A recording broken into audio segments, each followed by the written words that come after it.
பாத அழுத்த சிகிச்சையின் தொடர்ச்சியாக 25வது புள்ளியை பற்றி இப்பகுதியில் பார்க்கலாம்.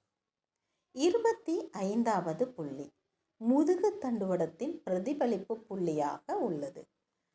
அது நம் பாதங்களில் எங்கு அமைந்துள்ளது?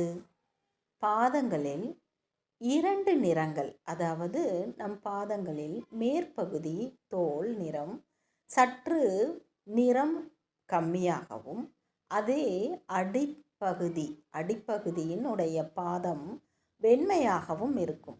ஆக இந்த 2 நிறங்களும் சேர்ந்து இருக்கும் எங்கு என்று பார்த்தால், நாம் பெருவிரலில் இருந்து குதிங்கால் வரைக்கும் பார்த்தோம் என்றால் 2 நிறங்களும் இணையும் இடமாக நமக்கு தெரியும், நன்றாக தெரியும். படத்தில் குறிப்பிடப்பட்டிருக்கும் அந்த பகுதி நம் பாதங்களில் அந்த இடங்களில் பார்க்கும் பொழுது அடையாளம் கண்டு கொள்ளும்படியாக 2 நிறங்களும் சேரும் இடத்தை குறிப்பிடப்படுகிறது. ஆக இந்த புள்ளியில் அழுத்தம் கொடுக்கும் பொழுது நம் முதுகு தண்டுவடத்தில் ஏற்படக்கூடிய பிரச்சனைகள், வலிகளை சரி செய்து கொள்கிறோம். என்ன வலி வரும்? கழுத்து வலி, தோள்பட்ட வலி, முதுகு வலி, இடுப்பு வலி, கால் வலி. இப்போ தோள்பட்ட வலி என்று சொன்னால் கைகள் வரைக்கும் சில நேரங்களில் வலி இருக்கும். ஒரு நரம்பு பிரச்சனையாக கை வரைக்கும் வலி இருக்கும். அதே போன்று கழுத்து வலி இருக்கும், இடுப்பு வலி இருக்கும், அந்த இடுப்பில் இருந்து கால் பகுதி வரைக்கும் வலி இருக்கும். இப்படியான வலிகளை இந்த முதுகு தண்டு பகுதியில் நம்ம அழுத்தம் கொடுக்கும் பொழுது அவை குறைக்க முடியும். கழுத்து என்று பார்த்தோம் என்றால் பாதங்களில் மேற்பகுதி, அதாவது கட்டை விரல் முடியும், அதாவது தொடக்கம் என்று எடுத்துக்கொள்ளலாம்.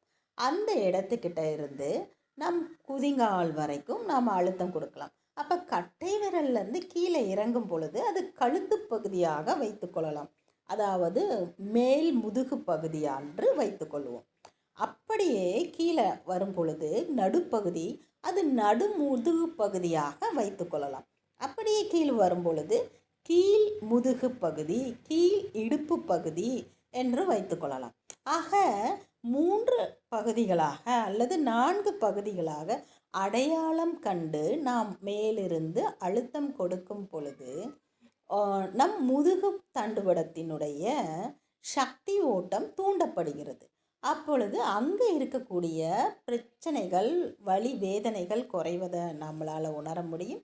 அத்தோடு அது மட்டும் அல்லாது முதுகு தண்டுவடத்தில் நாம் அழுத்தம் கொடுக்கும் பொழுது மற்ற உறுப்புகளுக்கும் அங்கு தூண்டுதல் கிடைக்கிறது. சரிங்களா? ஆக இது இடது காலில் செஞ்சுட்டு மறுபடியும் வலது காலில் செய்யணும். 2 கால் பகுதியிலும் நம்ம அழுத்தம் கொடுக்கணும். 2 பகுதியிலும் அழுத்தம் கொடுத்துட்டு நம் குதிங்காலில் ஒரு அழுத்தம், அது லாக்கு. அங்கே அழுத்தம் கொடுத்தோம்னா அது நிறைவடையும். 2 குதிங்கால்லையும் அழுத்தம் கொடுக்கணும். அதே போன்று இடது கால், வலது கால் 2 பகுதியிலும் அழுத்தம் கொடுக்கணும். ஆக முழுமையாக முதுகு தண்டுவடத்திற்கு நாம் சிகிச்சை அளித்ததாக அமையும். ஆக இந்த பாத அழுத்த சிகிச்சையில் 25வது புள்ளியோட முடிவடைகிறது. இந்த முதல் பகுதியிலிருந்து இந்த 25வது புள்ளி வரைக்கும் நாம் தொடர்ந்து கேட்டோம் என்றால் பாத அழுத்த சிகிச்சை பற்றி புரிந்து கொள்ளவும், ஒவ்வொரு புள்ளிகளும் அந்த படத்தில் கொடுத்துருப்பேன். அப்போ அந்த ஒவ்வொரு புள்ளிகளும் எதை குறிக்கிறது என்று தெரியும். எப்படி அழுத்தம் கொடுக்க வேண்டும் என்பதும் வீடியோ மூலம் தெரியும். சில